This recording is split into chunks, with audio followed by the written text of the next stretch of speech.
네, KTX가 직선으로 달릴 때 최고 속도가 시속 300km 정도입니다. 이 최고 속도보다도 4배가량이나 빠른 음속 열차가 미국에서 개발되고 있는데요. 첫 주행 시험까지 마친 상태인데 앞으로 상용화가 되면 교통혁명이라고 할 정도로 우리 실생활에 큰 영향을 미칠 것으로 예상이 됩니다. 그만큼 궁금한 점도 많은데요. 자세한 이야기 나눠보도록 하겠습니다. 김진두 YTN 과학기상 기자 나와 주셨습니다. 안녕하세요. 네, 안녕하세요. 예, 그러니까 이제 공상과학 영화에서나 나올 법한 이야기가 현실이 된다는 얘기인데 네. 첫 주행 시험이 미국 라스베가스에서 있었다고요? 네, 영상에서 나왔습니다만 사막지대에 트랙을 만들어서 했는데요. 네. 3km 정도를 달렸습니다. 워낙 속도가 빨랐기 때문에 시작하면서 끝날 때까지 2초가 걸렸습니다. 그런데 1.1초 만에 시속이 187km까지 나왔고요. 예. 2초의 운행 동안에 가장 빠른 속도가 483km까지 나왔습니다. 예. 그리고 브레이크가 없었기 때문에 모래에 부딪히면서 끝이 났는데요. 예. 2초 동안에 굉장히 빠른 시간 동안에 이런 속도를 엄청나게 낼 수 있다는 게 확인이 됐기 때문에 예. 이게 음속 열차라는 게 가능성이 있구나라는 걸 확인하는 좋은 시험이었고요. 예. 문제는 이거는 지금 그 터널을 만들어서 거의 그 안을 진공 상태로 만들어 놓습니다. 그 안을 운행하는 걸로 하이퍼루프라는 이 음속 열차가 만들어지는 건데 예. 지금은 육상에서 했거든요. 그렇기 때문에 올해 말까지 이 진공 터널 같은 걸 만들어서 실험을 한 번 정도 더 하기로 되어 있는데 예. 그때는 시속이 한 600km 넘는 속도를 기대를 하고 있고 예. 또 완성이 되게 되면 2021년을 목표로 하고 있는데 시속 1200km를 목표로 하고 있는 열차가 되겠습니다. 예, 시속 1200km라 좀 잘 와닿지가 않는 것 같습니다. 네.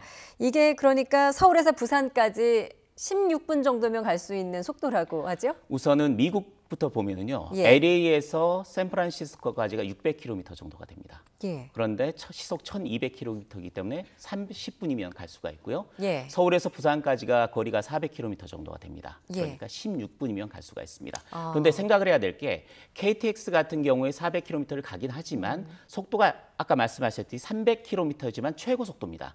중간중간 속도가 낮은 구간이 있거든요. 그런데 아까 화면에서 보셨듯이 이 하이퍼루프라는 음속 열차는 처음 시작하자마자부터 속도가 굉장히 빨리 나고 또 그 속도가 유지가 될 수가 있기 때문에 실제로 30분, 16분이라는 시간이 가능합니다. 예, 그렇군요. 서울에서 부산까지가 이제 자동차로 안 막히는 시간대에 가면 한 5시간이 조금 넘게 걸리는데 이걸 16분에 주파할 수 있다니 정말 대단한 것 같습니다. 그런데 이게 이제 현실화가 되려면, 그러니까 상용화가 되려면 어느 정도의 시간이 필요한 겁니까? 우선은 올해 말까지 터널을 만들어서 실제 시험을 하게 되는데요. 그리고 2019년에는 화물을 수송할 수 있는 이제 완전한 형태를 갖춰서 화물을 수송할 수 있는 수준까지 올리겠다라는 게 계획이고요. 2021년 그러니까 지금으로부터 5년 뒤죠. 5년 뒤에는 상용화를 목표로 하고 있습니다. 그러니까 예. 그렇게 먼 미래 일이 아니라 예. 곧 다가올 일이 될 수 있다라는 이야기입니다. 아, 그렇군요. 꿈의 음속열차 하이퍼루프. 어떻게 보면은 좀 용어가 어렵기도 한데요. 좀 전문가를 연결해서 이 기술적인 부분에 대해서 조금 더 자세히 물어보도록 하겠습니다. 자, 한국기계연구원 자기부상연구실의 한영석 박사가 전화로 연결되어 있습니다. 안녕하세요. 네, 안녕하세요. 한영석입니다. 예, 박사님. 하이퍼루프, 뭐 어떤 원리 때문에 이렇게 엄청난 속도가 가능한 겁니까? 보통 육상에서는 차량 속도가 빨라지면 그에 따라서 공기 저항이 커져서 시속 500km 정도가 한계 속도로 알려져 있습니다. 하이퍼루프는 이 속도 한계를 뛰어넘기 위해서 공기 저항이 없도록 진공 튜브를 만들고 그 안에 고속 자기부상 열차를 달리도록 해서 음속의 속도를 내는 것입니다. 예, 뭐 진공 상태를 지속적으로 유지하는 게 관건인 것 같은데요. 앞으로 예, 기술적으로 맞습니다. 풀어야 할 부분들이 좀 많은 것 같습니다. 어떻게 보십니까? 예, 튜브 직경이 1.2m 정도이고 또 길이가 수십 또는 수백 킬로나 되기 때문에 공기 유입을 차단하고 계속해서 빼내 대기압의 1000분의 1 정도로 유지해야 하는 어려움을 극복해야만 합니다. 예. 이 어려움은 기술적인 문제보다는 전력 소모나 건설비 문제가 보다 크게 대두되지 않을까 합니다. 예. 일본 같은 경우에는 이제 2005년에 세계에서 처음으로 자기부상열차 상용화에 성공을 하지 않았습니까? 예, 맞습니다. 이 자기부상열차 또 음속열차를 서로 좀 비교해서 설명해 주신다면요? 예, 근본적 차이는 단 한 가지라 할 수가 있습니다. 바로 공기 저항에 있고 없음입니다.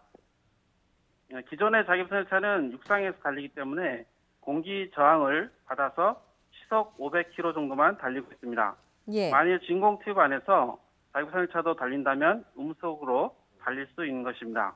예. 반면에 하이퍼루프는 이전에 자기부상 열차 기술을 이용하면서 진공 튜브를 사용해서 공기를 없앴기 때문에 음속까지도 달릴 수 있을 것으로 예상하고 있는 것입니다.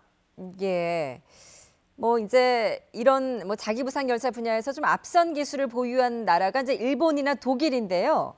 예, 맞습니다. 시속 450에서 이제 500km급의 열차는 뭐 그 나라에서 개발이 됐다고 합니다. 그런데 예. 여기서 궁금한 건 우리의 기술 수준은 과연 어느 정도나 되는지거든요. 어떻게 보세요?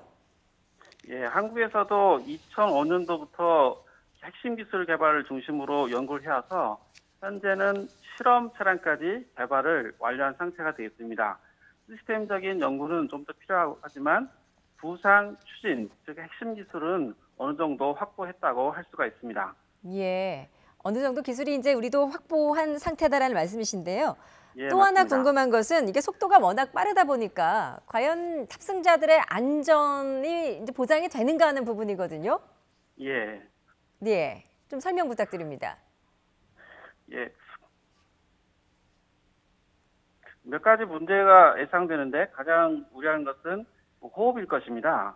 그런데 호흡은 여객기처럼 캡슐 안의 압력을 대겨가도록 조절할 수 있는 장치를 두기 때문에 문제가 될 것으로 보지 않습니다.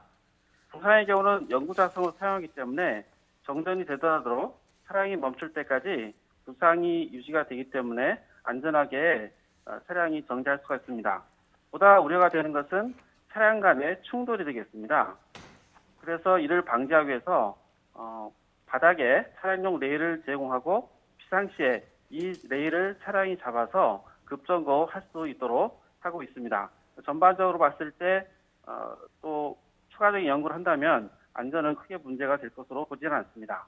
예, 알겠습니다. 한국기계연구원 자기부상연구실의 한영석 박사였습니다. 잘 들었습니다.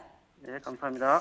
네, 김진두 기자. 네. 이제 뭐 실제 뭐 건설까지 참 남아야 할 뭐 과제들도 많은 것 같습니다. 좀 비용도 많이 들 것 같고요. 어느 정도로 예상이 되나요? 우선은 시험 시설을 하는데도 7조 원 정도가 듭니다. 7조 원이요. 네. 예. 그러니까 아까도 말씀하셨듯이 진공 상태를 유지를 해야 되고 예. 또 이게 초전도 자석이 들어가야 됩니다. 그 열차를 띄워야 되기 때문에 초전도 자석이 들어가야 되고 또 거기에 계속 지속적으로 공기를 빼내야 되며 또 거기에 계속 전기가 공급이 돼야 됩니다. 따라서 이 비용, 건설 비용 같은 경우는 현재로서는 거의 천문학적인 비용이 들 가능성이 높은데 예. 문제는 완성이 됐을 때 워낙 빠르고 안전하다고 생각을 하기 때문에 그런 면에서 많은 투자자들이 지금 여기에 투자를 하고 있는 상황입니다. 예, 알겠습니다. 지금까지 YTN 김진두 과학 전문 기자였습니다. 잘 들었습니다.